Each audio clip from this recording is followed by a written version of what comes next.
Gue ini orang yang banyak dosa. Gue pemabuk, pezina, pencuri. Gue juga anak yang durhaka. Bahkan, gue seorang... Cukup. Apa lo bangga dengan dosa-dosa lo itu? Allah yang menutupi aibmu. Ngapain lo keluar-keluar ke orang tentang dosa lo itu? Kita tadi anjurkan untuk membuka aib orang lain, bahkan aib sendiri. Jika dosa lo bersangkutan dengan orang lain, maka bereskan dengan orang itu. Apapun resikonya, termasuk di penjara sekalipun. Hablum minallah lo beresin, hablum minanas lo juga beresin. Siapa sih yang bangga dengan dosa-dosa? Lo kira enak menjalani hidup yang berantakan kayak gue ini? Sejujurnya, gue juga kangen sujud sama Allah, kangen ke masjid. Tapi ketika rasa ingin tobat itu ada, hati gue nolak dan selalu bilang, lo itu kotor, gak pantas lo masuk masjid. Gak pantas lo sujud sama Allah yang maha suci. Belum lagi kalau ke masjid ada yang bilang, cie-cie tumben ke masjid, biasanya jam segini masih nyekek botol.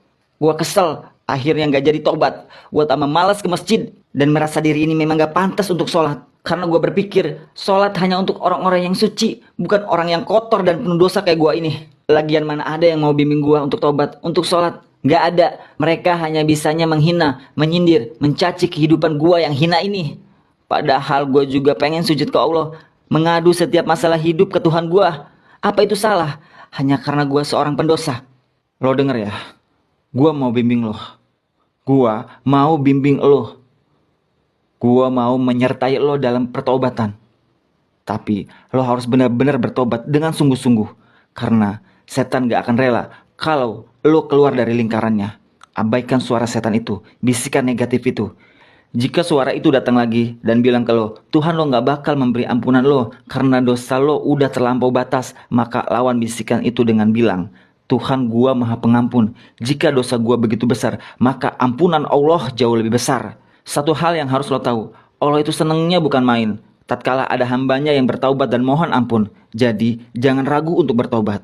Dan untuk orang yang mencaci lo, menghina lo, menganggap remeh lo, abaikanlah setiap perkataannya.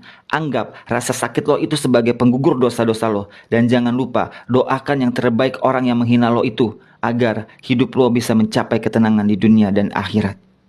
Yang lo harus tahu, ampunan Allah selalu terbuka buat hambanya. Seberapa besar dan banyak dosanya, Allah tetap ampuni. Karena ampunan Allah lebih besar dibanding dosa-dosamu. I'm not a perfect person. There's many things I wish I didn't do, but I continue learning. I never meant to do those things to you. And so I have to say before I go that I just want you to know I found a reason for me to change who I used to be.